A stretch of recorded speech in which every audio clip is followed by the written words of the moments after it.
Ready.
Good evening, everyone. We are live right now. First of all, I would like to wish a very, very happy Independence Day. Today is a very, very special day. You are entering into the Amrit Kal. That is, after completing a successful 75 year of independence, we are moving forward with a long-standing goal for the next 25 years to look India in higher state at the 100th year of independence. So once again, a very, very happy Independence Day to all the viewers.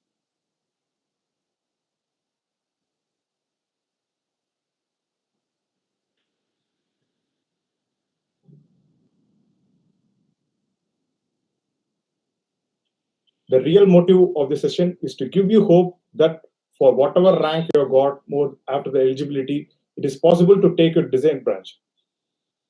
So moving on to the speakers, today we have eminent panelists. Dr. Wasim, consultant surgeon from Bangalore, Dr. Pallavi, consultant pediatrician from Mysore, Dr. Syed, resident physician from Mysore, Dr. Naveen, consultant oncosurgeon from Mysore, Dr. Rishwan, resident pediatrician from Mysore, and Mr. Kumar Madhav, the counseling expert from Bangalore. Little bit of Dr. Wasim.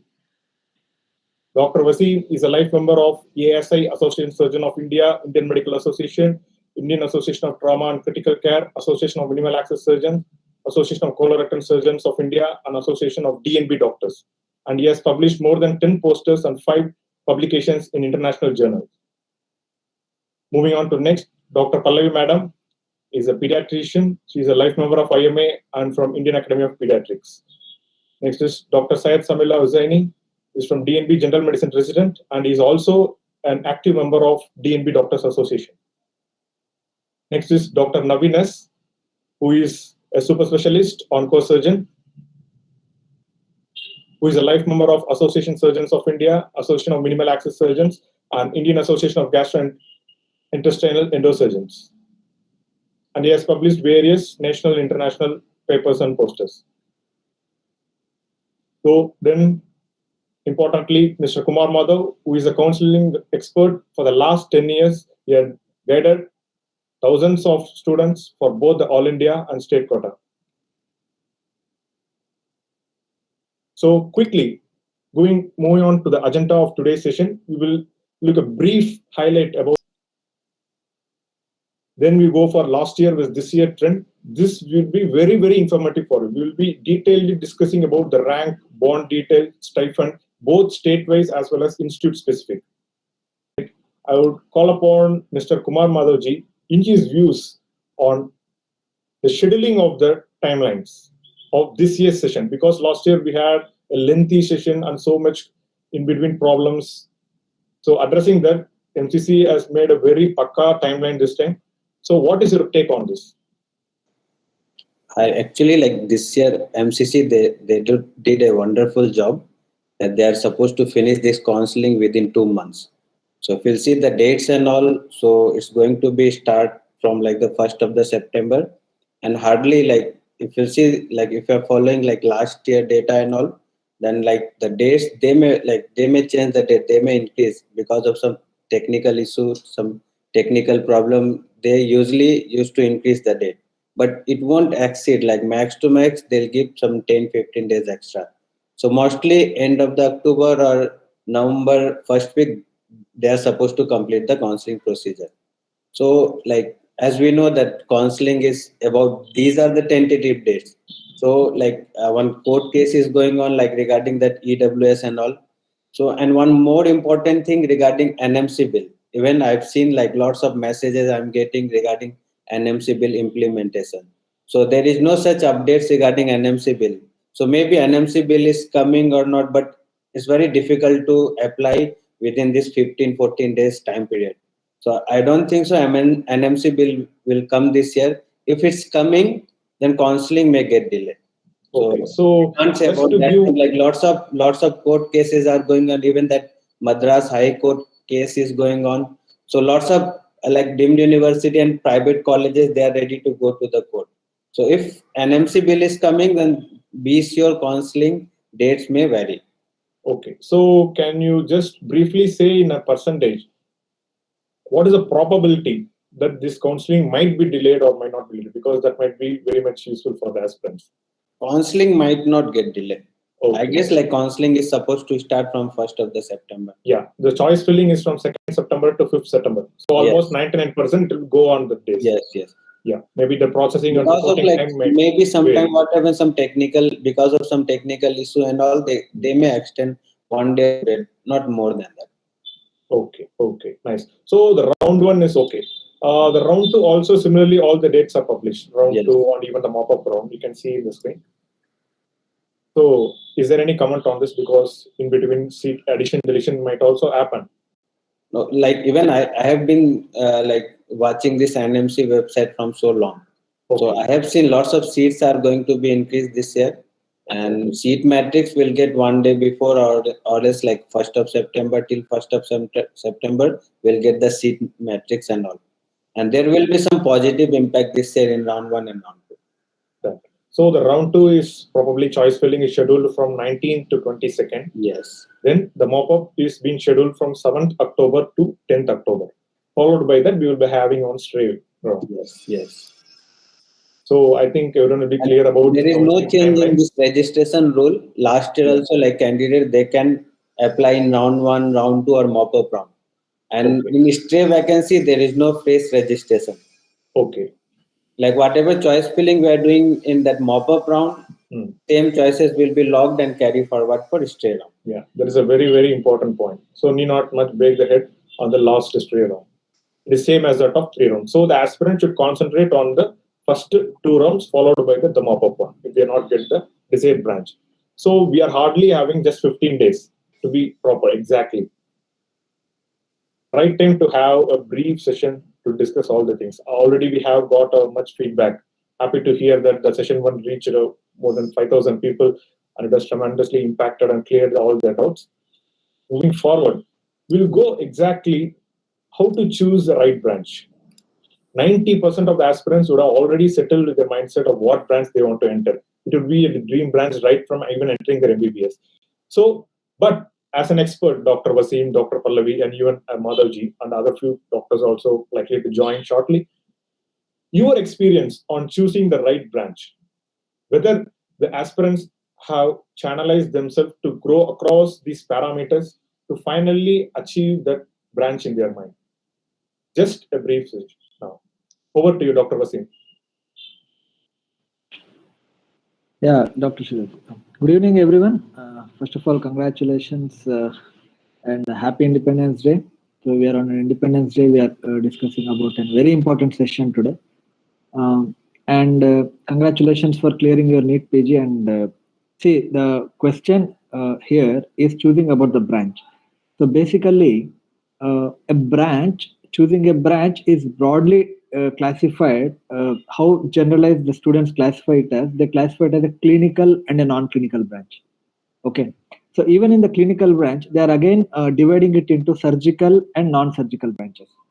So keeping aside the divisions, we'll focus now first on the clinical branches. So clinical branches, you are dividing it into medical branches and surgical branches. So if a student is clearly interested in surgical branches, then there is nothing going behind. You are focusing on your surgical branches, then you have a list of surgical branches where you can go through. Like you start from general surgery, you have orthopedics, you have ENT, you have ophthalmology, you have gynecology and obstetrics. These all come under the surgical branches. If you go under the medical branches, they start from starting from radiology, dermatology, general medicine, and the list goes on as well. And even in that, there are differences. Like, do you want to have the patient interaction? Like, do you want to have a daily one-to-one interaction with the patients, or how do you want to go forward? And there are few few decision making points where usually students see when they're selecting a branch.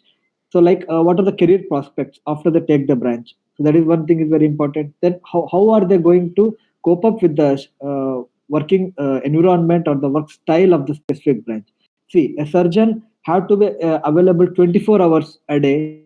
In case even if he gets an emergency surgery to operate, he has to go there and attend the surgery and operate the patient and come back.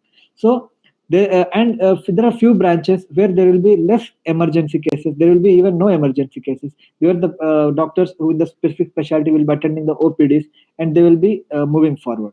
So it depends on which kind of lifestyle do you want. Are you ready to work 24/7? Are you have that you have that enthusiasm in you to go work hard and go forward? If you are a surgical kind of person, then there is nothing looking back. Opt for general surgery, opt for orthopedics, whichever surgical field you are interested, you will excel in that field. And regarding the third point, students will be usually asking field saturation. See, the point of saturation arises in which area of the location where you are going to practice. Okay, so it basically depends on tier 1 cities, tier 2 cities, or you're going into mandal level, or where are you going to practice. And even that, where you are, the location of practice along with the institute of practice also carries a weightage. Like, are you going to go into a medical college setup? Are you going into a private setup? Are you going to have your own clinic setup? These are also very important things. See, to be frank, our PG seats are increasing year by year. So actually before 2018, there was 1:1 ratio of teacher and student PG allotments. Now later it was increased to 1:2, 1:3. So gradually the PG students have increased. So basically the PG seats in each specialty have been increasing since 2018 in a phased manner over year by year. So now the important thing is, where are you going to practice? See, if you are going to get linked to a medical college nearby where you are practicing, good, well and good. So it depends on how far the availability is there. And to be frank, it's not about the saturation in the branch. It's about how well you practice, how much of time and how much of dedication you give towards a specific subject, and your interest in a specific subject will decide how you are going to excel in your particular field.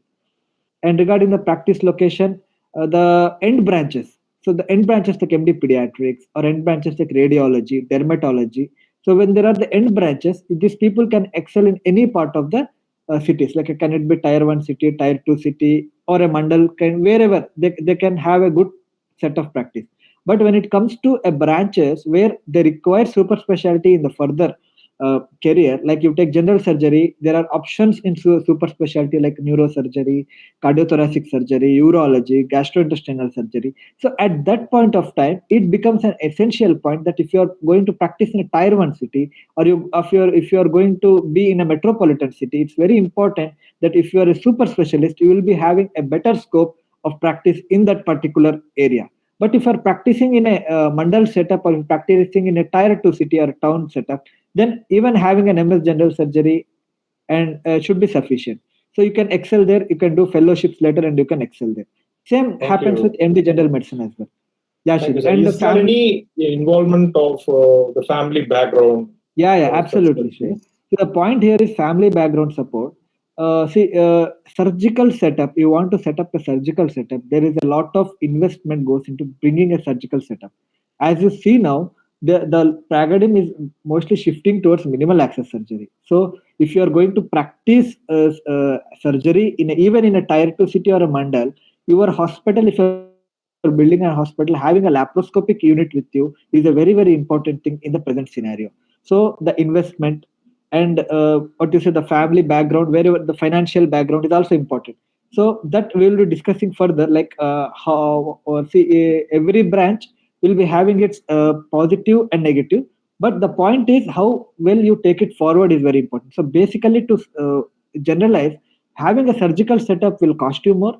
If you're having a good family backup, if you're having a good financial support, you can always get into having a very good setup at an earlier stage. It doesn't mean that you cannot earn and then put a setup. You can do it, but if already you have some backup support from your family, you can set up the surgical setup very fast.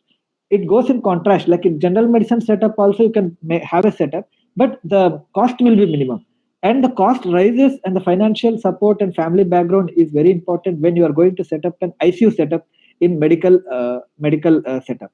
So building an ICU, having an ICU setup, ventilator setup, and all those financial aspects come into picture. So this is something which is personalized to each and every candidate. So that is how we can just summarize how we are going to choose a branch. Over to you. Thank you, sir. Actually, that was very exhaustive. To summarize in a brief for aspirants, I think people should concentrate on career prospects, the lifestyle they want, considering the working hours and the weekends, then field saturation, then practice location, and importantly, the family background support. So these are all the vital parameters to come to your right branch, right? Choosing a right branch. So moving further, we'll go for how to choose the right institute, because right branch is the one which comes within. Whereas choosing the right institute, we need data. Where exactly we want to go, because we are not aware of those things. So before coming to the right institute, I would like to call upon Kumar Madhavji to discuss about in how broad we can go about choosing the right institute, because you are in this field for more than 10 years and you have rightly guided more than 1,000 students. So in your perspective, See, like while choosing the institute, first of all, we have to see like there are lots of factors. So Yeah. candidate, they do have their own personal choice, and like for example, some candidate like is going for like those kind of subjects where patient interaction is too much. So they usually avoid some, like for example, if some candidate is from North India, come towards South India because of the language barrier and all. So we have to see lots of factors. Those are very important, like bond. So candidate, they don't want to serve for bond, then they not need to go for those kind of institute where bond is very high. And the stipend is also one of the most important factors. We have to see the patient load, and we have to see the variety of cases. As Dr. Wasim sir told, like in surgical subjects, we need to see lots of things like variety of cases, hands-on, the how the hospitals like they're behaving with their doctors and all, and lots of factors are there. They do have equipment or not. So while choosing the colleges, we have to see lots of factors. So like factors in the sense you have to ask with your like senior residents and all regarding the toxicity.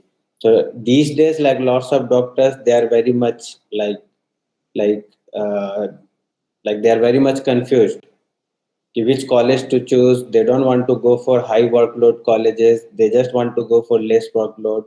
Like lots of doctors, they do have their personal choice. For that, we have to see lots of factors. yeah, thank you. The locality and all, everything we have to see. To summarize your talk, I can say that for choosing the right institute, people should consider the bond details, language of preference, stipend details, then pass percentage, OPD, IPD statistics, then even the infrastructure. So I think that a summary for choosing the right institute. So the next question goes to Dr. Pallavi Madam. So when the people choose a specialty, you by yourself a pediatrician, practicing pediatrician.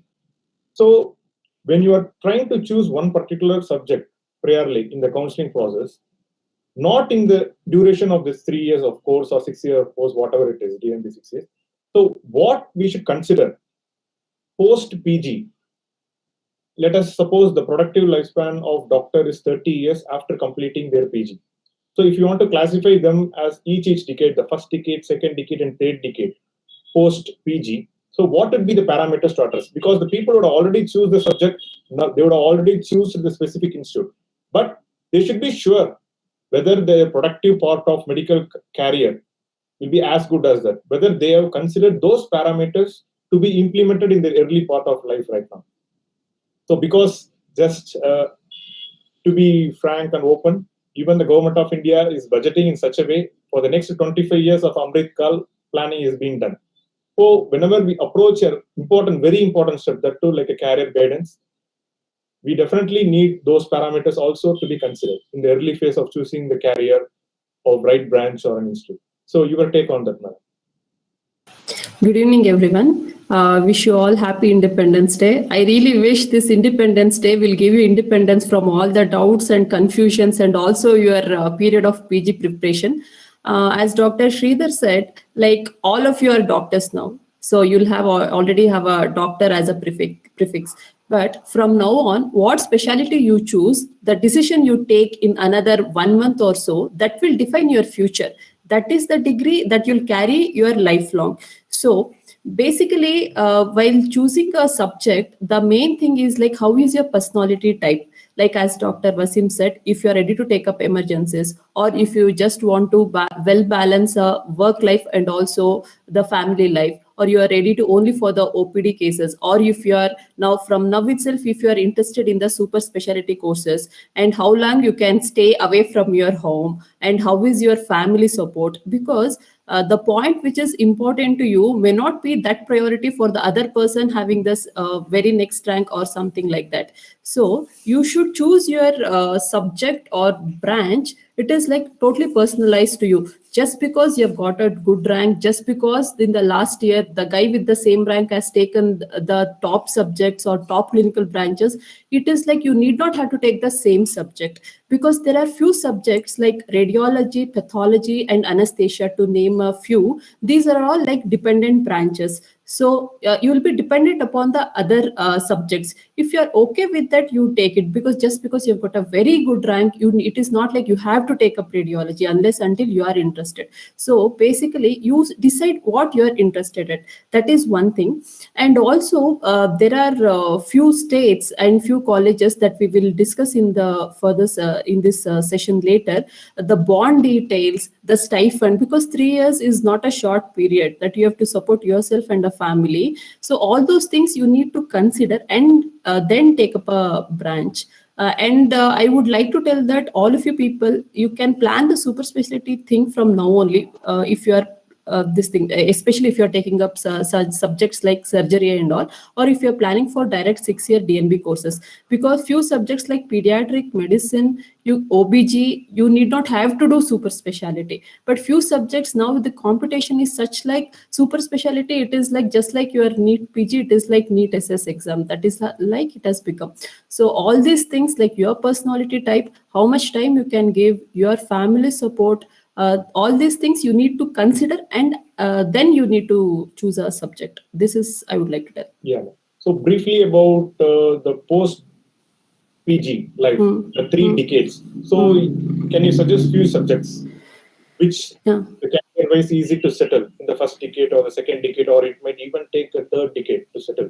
Yeah, usually in branches like pediatrics, if I have to give an example, it is easy to settle from the beginning itself, because you will get, especially OBG and pediatrics, the caseload will be there everywhere. So from the first decade itself, you can streamline and it is like settled. But especially few subjects like surgery, already if some oncosurgeon or some gastrosurgeon already is there, if 1 or 2 persons in the city, already they have a name, the first decade it is like difficult for you to establish. So the second decade that it will be, then it will become easy. And few subjects like ophthalm, ENT and radiology, pathology, if you can establish your own setup, then it will be easy, like after some 2 to 3 years. Or if you want to work with other hospital, again, it will take some years. So these are the things it is there. Anesthesia, all these things, it is like you will get a job, no need to worry. But it is like it will be a dependent branch. But if you do super specialty, then it is like again you can excel very well from the first decade itself. If you want to stop for MD anesthesia or DNB anesthesia, again, it will take some time to get a name. Shridhar, you're not audible. Yeah, thank you, ma'am. Okay. That was very informative. Now, moving to Dr. Wasim, we found that surgical branches little bit difficult on settling on the first year. Now the candidate aspirant has chosen the surgery. Whether choosing a particular institute will make a difference here, or choosing from a particular state or with a high stipend or with a particular exposure area, will it make a subtle difference in their career prospect? Can you get my point, sir? Yeah, Shridhar, I got your point. Yeah. Even before discussing this point, I would like to tell a surgeon is for a lifetime. Once you are a surgeon for a lifetime. So you will be operating whole your life. So the point when we divide it into decades, for example, if you are getting into the post graduation and coming out of the post graduation at an age of 30, so just to make an example, so if you divide it into the next 30 years, so if you 60 years, so 60 years, if you take it as the next 3 decades, so next 30 to 40, 40 to 50, and 50 to 60. So in surgical branches, choosing the right institute is a very, very important thing here, because you have multiple options available to you. You have government colleges, you have private medical colleges, you have DNB general surgery, and even in DNB general surgery, you have DNB general surgery in a corporate setup, you have DNB general surgery in trust hospitals. So there are a lot of options available to you there. So in a government medical college, if you are getting general surgery, it depends, like the caseload will be heavy. So the almost prominent medical colleges in the government sector, they are evolving. They are getting the laparoscopic units with them. They are evolving in the operative sector, in the minimal access as well. But it is on a slow growth. Slowly it is developing. It's not on a very high boom setup. But still, the exposure will be good. The exposure will be better. So if you are getting a government medical college in a premier institute for general surgery, you can always opt for it and go for it at any point of time. Next, the second point comes to a peripheral government medical college general surgery. So there you have to weigh the pros and cons. Like if it is nearby to your city, you can directly take a time to visit the college and see the caseload there. You can talk with the seniors there. So it varies from institute to institute. So that is very, very important. And we do have the data with us, like which medical college, what is the review about that, what is going on there. And along with that, academics and all are very important. And then the next category comes, that is the private medical colleges and general surgery. See, even in private medical colleges, to name the first few names which come to our mind when we talk about private medical colleges and general surgery is Manipal Institute of Medical Sciences, where the Manipal is treated like a premier institute in the branch of general surgery. So the setup they do have, the advances they do have, the very, very it's a very, very it's a very advanced setup which they are having. Similarly, we do have DY Patil Institute. We do have other private medical colleges as well, state-wise as well. So the point here is, even in the deemed universities, you do have private medical colleges which are on par. In fact, they have more advances and they have more caseload than the government medical colleges. So if you want to choose them, the only barrier comes between you and that sector is the fees per year which you are going to pay. So even if in Manipal you are going through merit to take MS general surgery there, you may have to pay 25 to 26 lakhs per year. So there the point of the fees comes into the picture. So if your family support is good, you can afford the fees for that, then those are the premier institutes which you can always opt for and go for them. And coming to the next set of private medical colleges which are peripheral, which with less caseload, and new medical colleges where there are not many PGs there are not many advances there. So it depends on an individual basis. So if you're selecting to nearby your home, you can go there, you can visit there, you can talk to your seniors. And we do have a data base with us, like what is the institute when it was started, and what is the OPD setup, how many surgeries are going on, and what is the the review about the background review about the specific college. So we do have a data with us, which will be helpful for you in selecting the medical colleges in that setup. So this comes to a conclusion about choosing MS general surgery in a medical college setup. Then comes the DNB general surgery setup. A DNB general surgery, if you are getting in a trust hospital like Tata Memorial, you can Tata Steel plants, you can have railway hospitals, which are heavy loaded hospitals. There will be lot of heavy load there. You can always go and opt those centers where you get lot to operate, and you can, and we do have a set of information with us regarding those hospitals as well. And regarding the corporate hospitals, which are, there are few named corporate hospitals, few bigger brands in the industry, which are very much interested, are very much advanced even in academics as well. So in DNB general surgery, it is very important to choose an institute where academics are good, which is reflected upon the pass percentage of the students who have already cleared from DNB from those institutes, and how are the academics going on that institute. So basically, this is how you channelize which area to choose if you are going for a general surgical branch. Over to you, Srini. Yeah. Thank you, Wasim sir. You literally explained everything. You just visualized the career prospects of surgery. So quickly moving on to the next topic, like what is the pass percentage? When it comes to MD, MS, they always say it is easy to pass out. Only the entry will be difficult because of ranking. Whereas the DNB is concerned, entry is easy, the exit will be little difficult. But your take on that pass percentage individually? Even the slide is having that recent theory exam of 2021 summary. So, dear aspirants, the slides which you are going to get from now, this is the Amrut Kal of this session today, if I am not wrong. So the next slides which we are going to show to you are very, very informative. Please focus on them. So the point here is, when you're talking about a pass percentage, what is the need of talking about the pass percentage here? In an MD, MS, where you are doing from a medical college, the pass percentage is almost near to 95% or above 95%. Because the university of the concerned state conducts examinations for that, and it goes like what is the exam you write the exam in the same institute where you have studied your PG course. So the setup where you are there, so the pass percentage will be almost greater than 95%, at least more than 90%. So when it comes to DNB, if you are taking DNB and you have to appear for exam, the issue here is you are writing exam away from your parent institute where you have studied. And all the examiners who are going to examine you will be totally unaware of your performance in the last 3 years. You don't know who are they, and neither they do know who you are. Even you can get an exam center out of the state as well. But because of COVID, it was made norm that students get the center in the same state. So that has been there since 2 years. We never know. It can again go back to the centralized format. And even because the pass percentage is very important here, is because the structured format of the DNB exam is in such a way that it filters out the candidates. They have a pattern called as OSCE. It is called as Objective Structured Clinical Examination. So DNB has introduced it into their curriculum of examination, which is filtering out the candidates based upon their clinical orientation. So the same thing is going to happen in the further, like in NEET PG is going to replace with next one and next two. So that also will be having a bit of clinical orientation into that.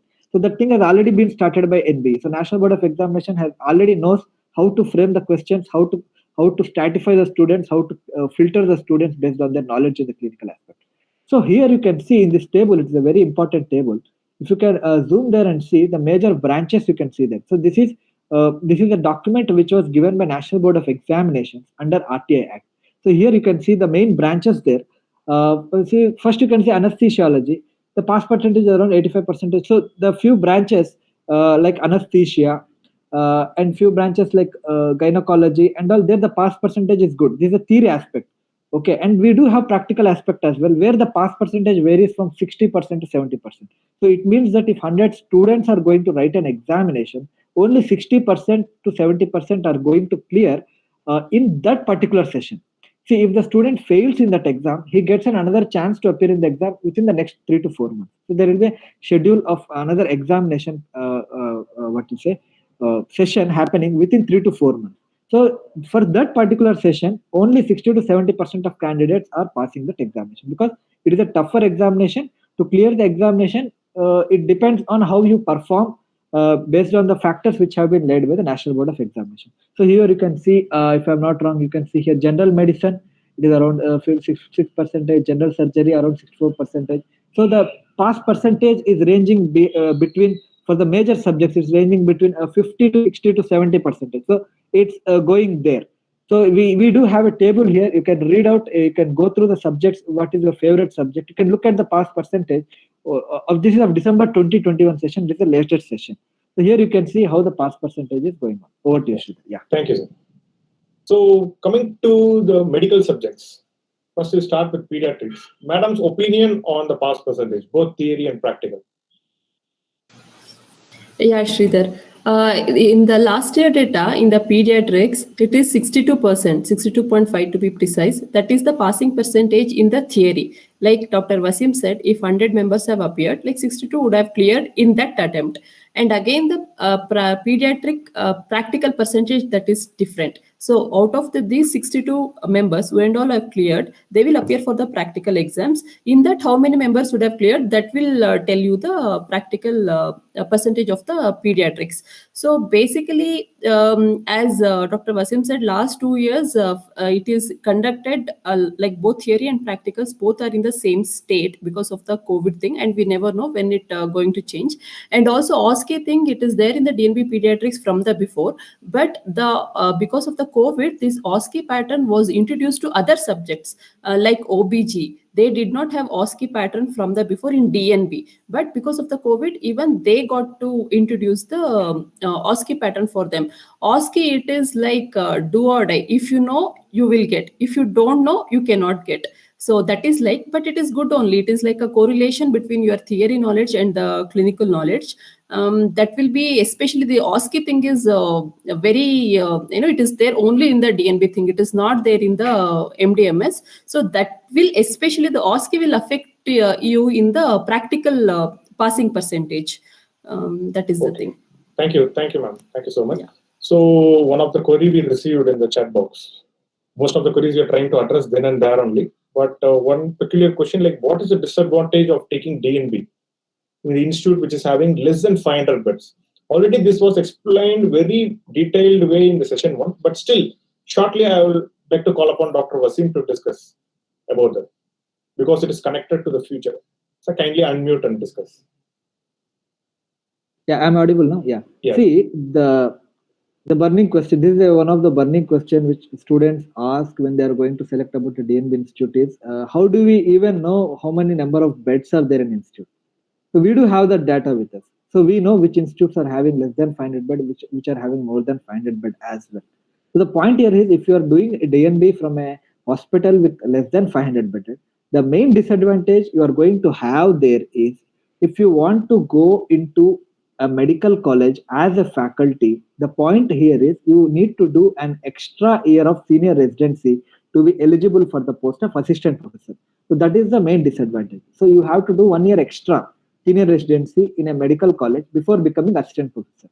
But if a candidate who does DNB from greater than 500 bedded hospital, or a candidate who had done a MS from MS general surgery goes to the medical college, he has to do only 1 year of SRC. So to summarize that, if you are doing DNB from less than 500 bed, you have to do 2 years of senior residency to be eligible to become assistant professor.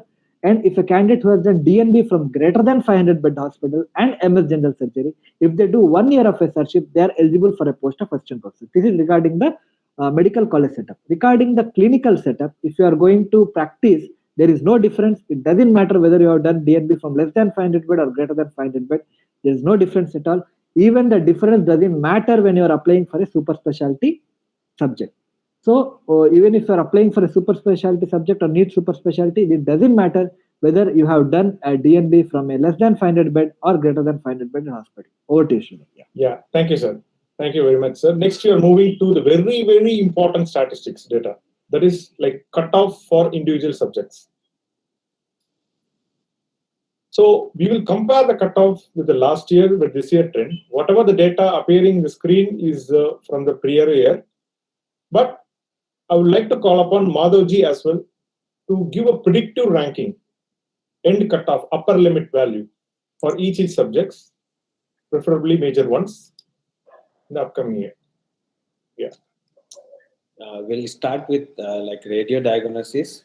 So if you see last year closing rank for like all India MD radio diagnosis, it was around like 7,397. And for DNB, we know like in DNB there are very less seats, and 7,457 was the cutoff. This year, due to increment in seat, we are expecting some positive shifting in round 1, round 2, and we can see some slight changes like mop-up round. We can't predict right now. After round 1 and round 2 only we can predict about the mop-up round, and mop-up round totally depends upon the seat vacancy. But we are expecting some positive shifting in round 1 and round 2. Mop-up round, maybe there will be some positive shifting, or else it may close like last year trend. And apart from this, if we'll see dermatology, then last year cutoff was 7,411, and this year I have seen few seat increment in DNB as well as few seat increment in MD. So we are again expecting some positive shifting in dermatology. So it may go around like in between 7,000 to 8,000 will be the closing rank. And if you see general medicine, last year general medicine mop-up round closing rank was around 8,600. This year also it may go around like, it may like there we can see some positive shifting, and it may go up to 9,000 till mop-up round or stray vacancy. Same for DNB, and in DNB I have seen lots of like it's a good news for like DNB medicine candidate. I have seen some good like seat increment in DNB. So it may touch up to 18.5 thousand till final round. And if you see the pediatrics, then for pediatrics also, like I have seen some seat increment. For all India, it may touch up to 10,000 till mop-up round. And if you see in DNB, then it may go up to 19,000. And I'm talking about general category. So if you see in general surgery, then in general surgery also, we may see some huge positive shifting this year. If you see in DNB general surgery, then it may touch up to 25,000. And if you see like MS general surgery, then it may close under 17,000 rank, 16 to 17,000. If you see orthopedics, then orthopedics also we can see slight like changes, and maybe orthopedics and OBGY, these two subjects we may see some negative shifting, or else it may close like whatever was the last year closing rank, it may close as it is, like 14,000 for OBGY. And if you see DNB OBGY, then max to max it will go up to 18 to 19,000. And for other subjects like anesthesia and all, we are getting very good seat in anesthesia. For all India MD anesthesia, it may touch up to 24 or 25,000 till mop-up round. But if you see DNB anesthesia, then according to me, it may go up to 29,000. And maybe it can go up to 30,000 depending upon the DNB Institute and all. If you see emergency medicine, then for emergency medicine, like for MD emergency medicine, as we know, like in an MD emergency medicine, there are very less seats. So it may go up to like 12,000, 30,000 this year. And in DNB emergency medicine, we can see some positive shifting till mop-up round. It may go up to like 23 or 24,000. And other subjects, like those are in high demand, like in ophthalmology, as we know, like there are lots of ophthalmology DNB institutes which are far better than MS. Like I'm not comparing that MS is not good or DNB is not good, but like the hospital qualities are very good. So candidate, they usually prefer like DNB institute over MS institute. So ophthalmology, for MS ophthalmology, it may go up to 23 or 24,000 till mop-up round. And DNB ophthalmology, it may go up to 25,000 this year till mop-up round. ENT also for DNB and like for MS ENT, it may close in same rank. So it may go up to 24, 25,000. Psychiatry, as we know, in DNB psychiatry, there are very less seats are there. So DNB psychiatry, it may go up to 25,000, and MD psychiatry, it may go up to 17, 18,000. So these are the subjects for like MD and MS. And apart from this, if you see some other subjects like in diploma, like as we know, in like in NB, they have started 8 subjects. And if we'll talk about the diploma closing rank, then it may vary. Yeah. So thank you, Madhavji. That was very, very informative. We had the comparison for the last year and even a predictive ranking by you, your own. So it is very clear that if the candidate's rank fall in this, then the seat is confirmed, right? Seat is confirmed. Now it is the duty of the aspirants to take in the right place which is most favorable for them. So moving further, we already also have few other data with us, proceeding to other subjects, till 30 subjects, covering nuclear medicine, palliative medicine, family medicine, immunotransfusion, hospital administration, pharmacology, microbiology, forensic medicine, biochemistry, physiology, anatomy, geriatrics, sports medicine, and tropical medicine. So candidates can note these numbers to be better. So moving further, there was few live chat questions talking about diplomas. So we do have that data here to publish here. Kindly note this data. And Dr. Wasim, can you take over on this? Yeah, sure. See, when you're talking about the diplomas, here in the counseling, you do have two types of diplomas. Number one, the diploma which is coming under All India quota, and a diploma which is being offered by National Board of Education Medical Sciences, which was introduced last year. So the data which right now you are seeing on the screen are the diploma seats which were available under All India quota. It is a well-known fact that in the year 2020 and 21, Government of India had made a few provisions to convert the diploma seats into MDMS. But even then, still few colleges have diploma with them, and this is the data of those diplomas which are under the All India quota under medical colleges. Okay, so these diplomas are in the medical colleges. Yeah, Sridhar. Yeah. So in this you can see the diploma in radio diagnosis, diploma in dermatology, venerology, leprology. Here you can see diploma in DGO, diploma in tuberculosis and chest diseases, diploma in orthopedics, DCH, DLO. These are the rankings which fall in between. You can see these are the rankings which fall in between of those predicted ranks, where the diplomas are also available, and we will be discussing further like whether is it advisable to take these diplomas or not. Yeah, over to you, Sridhar. Yeah. So the next topic. Yeah. Little bit in continuation of that, we do have the data of DNB 6 years course closing ranks, and as well as NBE MS diploma subjects, predominantly for radio diagnosis, OG, child health, Paediatrics, TB, respiratory, ENT, anesthesia, ophthalmology, and family medicine. Meanwhile, when the aspirants take note of this data, I would like to call Dr. Pallavi to give your personal opinion. Personal opinion very important on table here. NBE MS diploma subjects, whether it is worth taking in this current scenario because of the growing trend of corporate setup, even the people demanding of more high-class medical infrastructure, as well as the aspirants are so burning to take their desired branch. If, for example, 2 times or 3 times repeaters, if they were not able to get the MD, MS or DNB, will this serve the purpose for them? So, your take on that. Yeah, Dr. Sridhar. This is the new concept which is introduced by the NBMS, these diploma subjects. Diploma subjects were there in the MDMS from before. It is like DCH, DGO, DMRD, all those things. The difference is like it will be of 2 years, and there will be no thesis, and exam will be at the end of 2 years. And the textbooks you study, the portions you study, all those things, it is like same textbooks, the same training you'll be undergoing, but you'll be undergoing only 2 years of training. That is the thing. But what happened is the most of the diploma seats in MDMS, those were converted to and converting to MDMS already.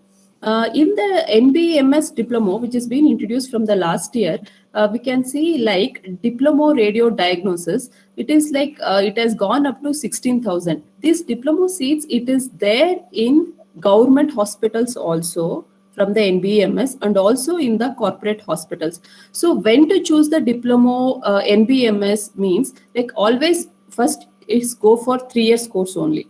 But in case if you're not getting a 3 years course, but if you're very particular about the subject, there is nothing wrong in taking NBMS diploma. The only thing is like you cannot do the super specialty directly after the diploma. You have to do again the PDCET, that is the secondary DNB, that is of 2 years, that you have to do.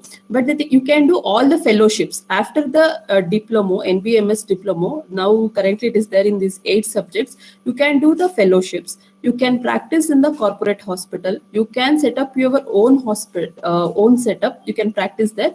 The thing is like you can work as SR in the medical college. in the government hospital, but you'll not be promoted to any cadre more than the SR. That is the one disadvantage. But already it is your third attempt, fourth attempt. It is the time you have to settle in your life, because every year competition will be increasing so much. The number of PG aspirants they'll be writing exam, it will be increasing.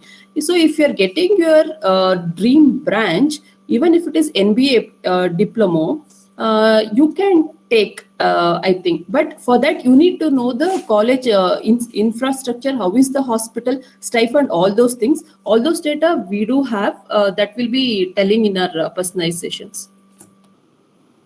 Thank you, Dr. Pallavi ma'am. So moving on to the DNB 6-year courses. Dr. Wasim, you yourself a surgeon. What is your take on that? Whether going for MS followed by an MCH, or if someone is getting a DNB and want to settle or entry directly into the super specialty, whether this option holds good or not?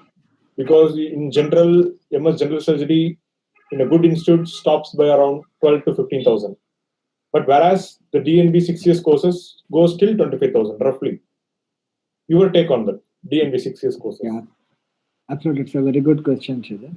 Yeah, to augment what Dr. Pallavi ma'am has already told, this thing of diploma is a what you say. If you do diploma, getting into a medical college is almost difficult. So the National Medical Council NMC Act is trying to remove off the nomenclature of diploma as being eligible for senior residency.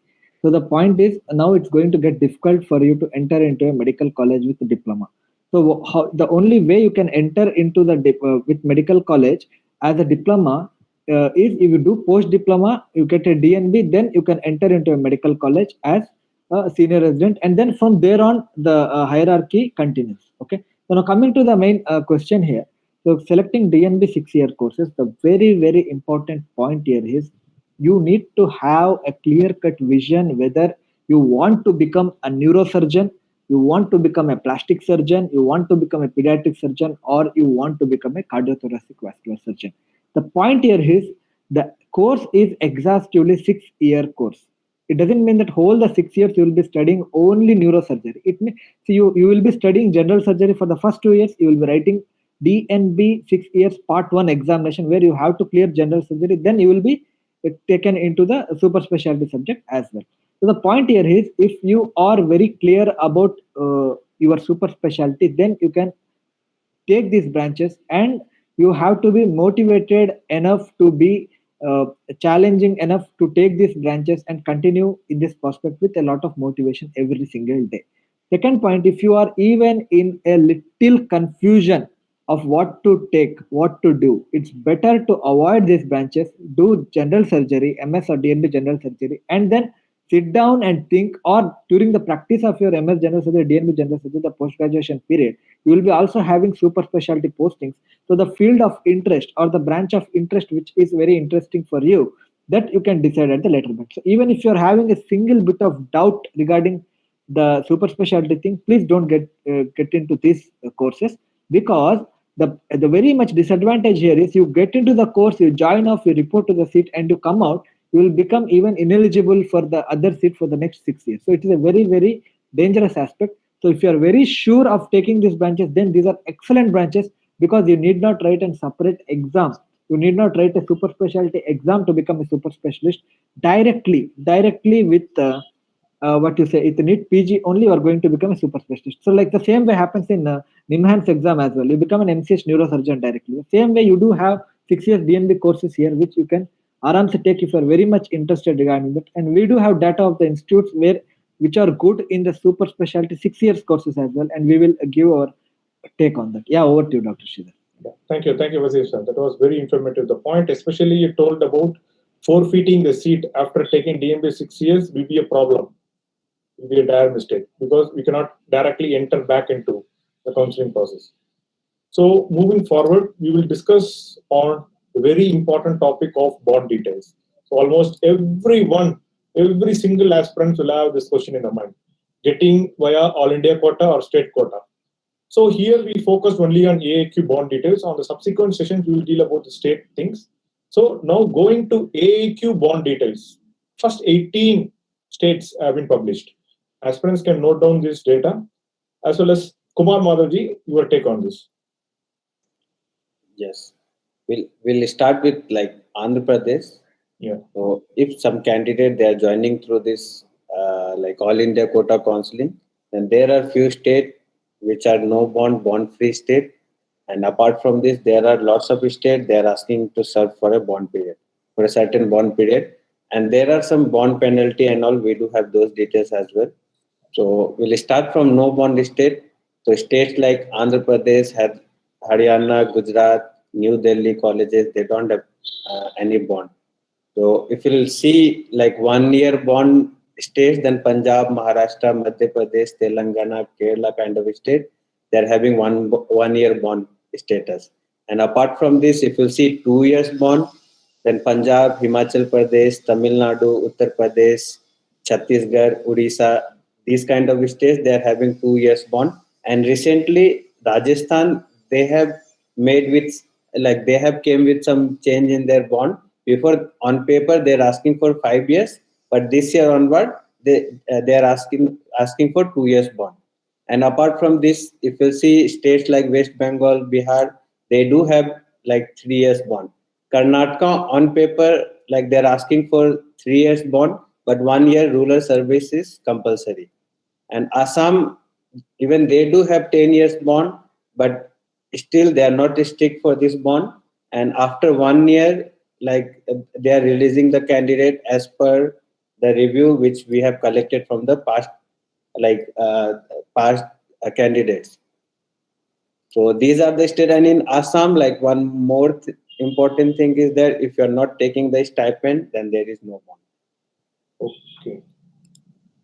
And regarding this, like bond service and all, even I'm getting lots of messages. I guess Dr. Wasim, he can explain better regarding the bond service and all. So I'm getting what they have to do and like bond serving period. Yeah, bond serving period. Yeah. So before coming to that, Dr. Wasim, there is also a data given particularly for state specific and institute specific related to Andhra Pradesh, SVMS and Tirupati. So your take on this? Yeah, that's a very good question. When you are going to select an institute, when you are going to keep the option which you are going to keep, does that specific college or does that specific option have a bond attached to it or not is a very, very important thing here. So as you go and generalize, you can see the states where the bond is being implemented. The bond is something which you are giving in a document, in a legal document to the government that I am going to serve for the period or for a period which you have prescribed to me. I am going to serve for the state government or serve for the period in this state for the concerned area of my specialty. If I do not want to do that, then I have to pay the penalty amount which is already prescribed at the time of the bond making. So usually this bond which is being made, it will usually made during the time of admission itself. So they are very much clear in that you have to give a legal document to them, you should submit to them that you are taking the bond there and you are getting into the seat there. So it's a very, very important thing. So here I will take an example of a state like Karnataka. Here on paper they are giving us 3 years bond. So the point here is I have seen the residents who have done bond period in 1 year in a rural setup. The important point here is even after a bond period, you are given the based upon your postgraduate marks. So how well you perform in your postgraduate subject, the marks, based on those marks, there will be a separate counseling, and the vacancies for the post of senior residents will open there. So based on the list of the colleges, again a counseling happens based on your performance and the percentage in your postgraduate final examinations. So based on that, you will be allotted the hospital where you are going to serve your bond period. It can vary from a medical college to a taluka hospital or a district hospital as well. Even then, those service period is counted as a bond period, which is compulsory to do before you are getting registered in the concerned medical council period. And here you have a few list of statewide institutes where you can go through them. If you are going to specifically take a branch in this institute, like you can see Andhra Pradesh Swims Tirupati. Tirupati is very good for few branches, like MD General Medicine is very good there, radiology is very good there. If you are going to take there, you have a bond period of 1 year or you have to pay 20 lakhs. I have personally seen this. So Swims Tirupati is very, very strict about the bond period. So because I did my MBBS from Esic Medical College Tirupati, I know about this bond. It's very strict there. So you have to be very sure. The other institutes, state-wise institutes, where there are no bonds as well are there. And you can see like Manipur, Maharashtra, Tata Memorial, you have the bonds there. And Pondicherry, Indira Gandhi Medical College, that too does have a 3-year bond. If you're selecting the option in this medical college, make sure that you are ready to serve the bond period, irrespective of the present scenario. If the bond period, if in a legal document, you are going to give us 3 years bond period, make sure that you are ready for the 3-year bond period or the forfeiture of the penalty amount, then only please select the concerned seat. Over to you, Dr. Sridhar. Yeah.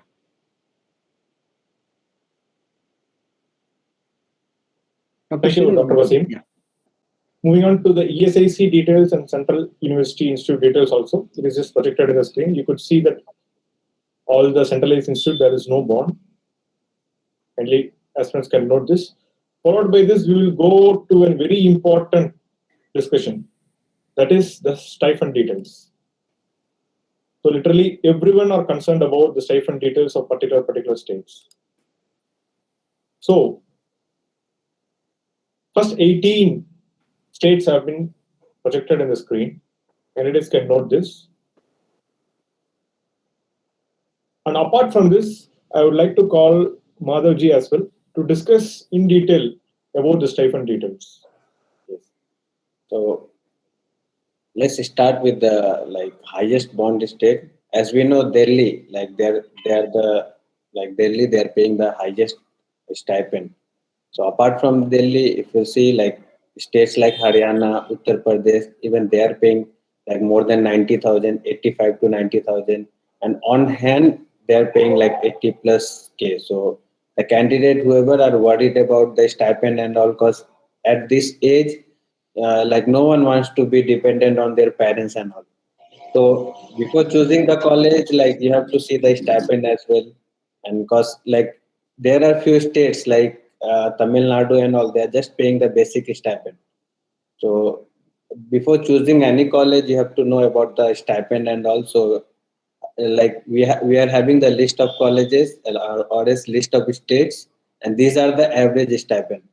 So maybe stipend usually get to vary based on the college and all. So we'll start from Haryana, 86,000 first year, second year 88,000, third year 91,000.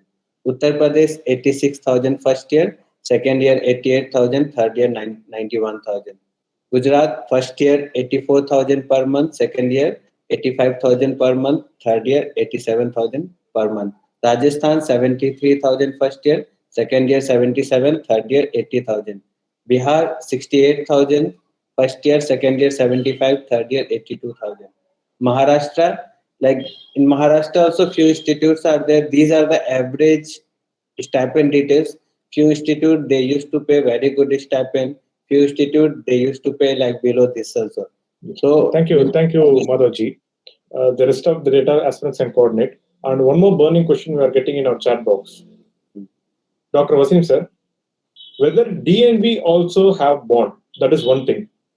The next question is whether the DNB Institute also follow the same stipend thing or there is a separate thing for them, MDMS. Dr. Wasim?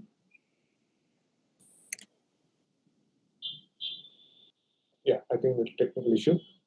Dr. Pallai, madam? Yeah. Can you hear us? Yeah. Dr. Wasim sir, are you there? Yeah. So two questions, sir.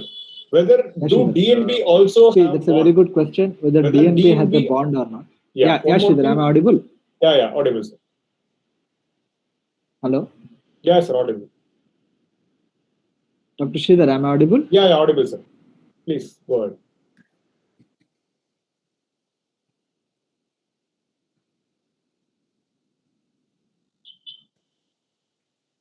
Okay, I think we have a technical issue with Dr. Wasim. Dr. Pallai, madam, is DNB also have bond?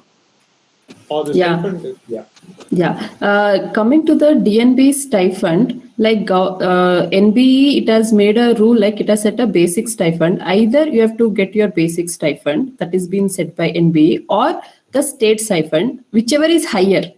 So if your example in Karnataka, if the stipend in the MDMS, it is 45, 50 and 55. and is the DNB basic set is like 35, 40, 45, and you should get the highest stipend, that is 45, 50 and 55. And as you see in Delhi, it is almost like 90K. So whichever is higher in that state, the highest stipend should be given to the DNB candidates. That is, this is very clear regarding the DNB stipend. And DNB, is there is any bond in DNB? It is a very important question. Example, in Karnataka, DNB bond, it is there only in the government hospitals. Like if you are taking a seat in a government hospital, like DNB seats which are in the government hospital, then you have to do a bond. Otherwise, if you are taking DNB seat from the corporate setup, then you need not have to do the bond. Dr. Wasim, you can continue. Yeah, ma'am. Well said, ma'am. See, DNB National Board had made it clear that the stipend which is prescribed by the National Board of 45, 50, and 55,000 has to be given to the concerned candidate. If the concerned state is giving more than this prescribed amount of 45, 50, and 55, then they have to give the amount which is prescribed by the state, not what the NB has given. Because whatever the higher amount is there, that amount has to be given to the concerned postgraduate student regarding the DNB. And regarding the bond, ma'am, it's clearly told by you, as I have told, the government hospitals in Karnataka do have a DNB bond as well. Generally, DNB doesn't have a bond, but there are few exceptions where there are bond period you have to serve when you are doing a DNB postgraduate course. We do have the data with us, and we will be able to tell you. Yeah, over to Dr. Shiv. Yeah.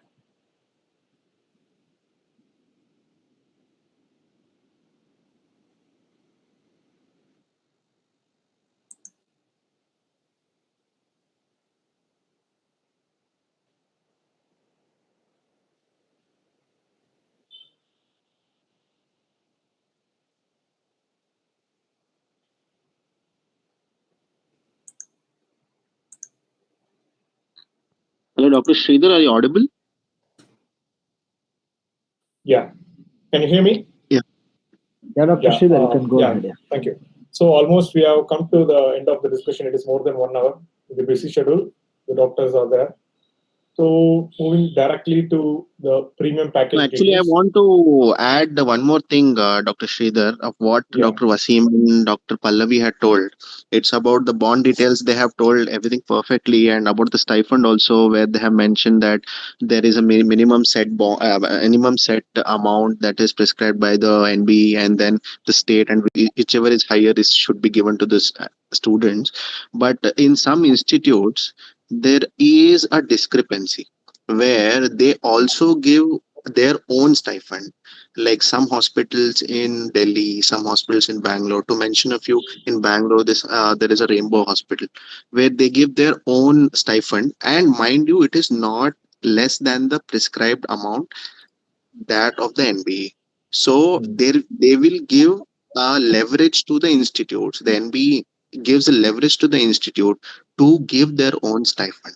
So there are some institutes like Rainbow Hospital, you go, and in Delhi, if you go, there are many hospitals like Angaram and other places also. They have their own stipend policies, and which is again circulated to you through Kumar Madhav, and he has all the data. So kindly make use of these data. Thank you, Dr. Syed. That was very insightful. Moving on here, Dr. Sridhar. When DNB, when there are DNB in a government medical college of a particular state, that particular state's bond is going to be applicable for the DNB course which you are doing as well. Because the DNB doesn't mean that your DNB course is only in a district hospital and a government hospital or a corporate hospital. There are few medical colleges who do have DNB.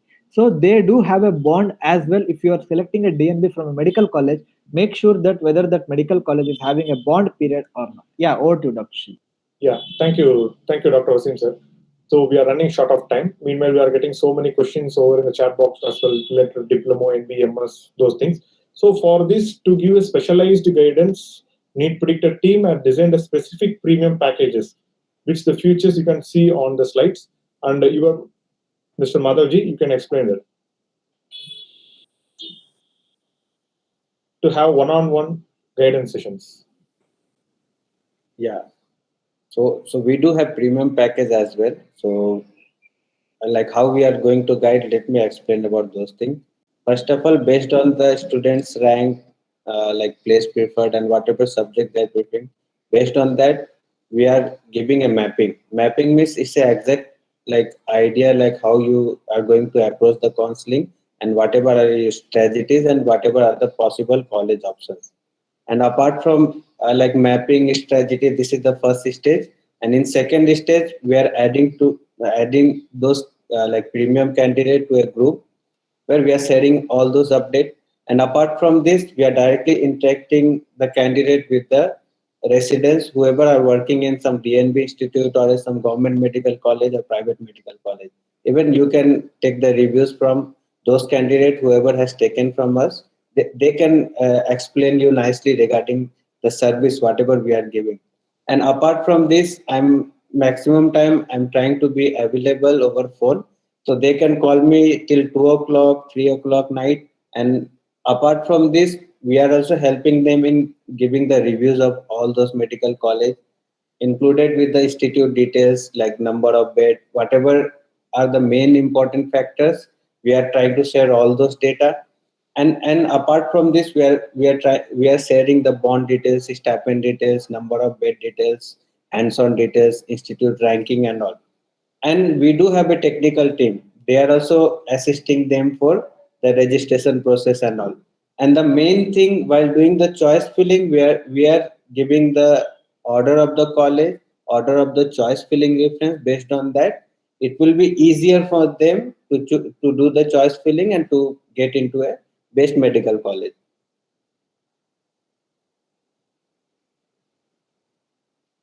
So we do have like very good session, like 2020 session, 2021 session were very good. We got lots of allotments.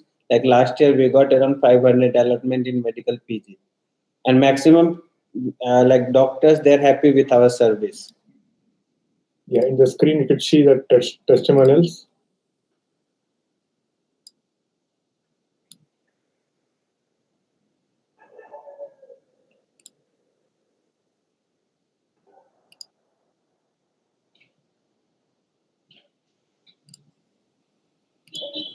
So, thank you everyone. We have come to the end of the session. Hope this session was very informative for everyone. The thing is, the well-begun task is half done. So, if you choose the right branch in the right institute in the right time, then the rest of the career will go very good as well. So, if you are having still any doubts, please feel to drop the message for 1 minute in the chat box live right now. After that, you just can explore www.neetpredictor.org, where you can find all the relevant data, and also you can connect with us anytime. So thank you everyone for giving me this opportunity to moderate this session. Thank you doctors for reserving time in this tight schedule and having everyone on board. Thank you. And we are coming with lots of more videos. So please subscribe our channel so that you can get all those updates related to this counseling and all. Yeah, thank you. Once again, a happy and a prosperous Independence Day. Thank you. Thank you, everyone.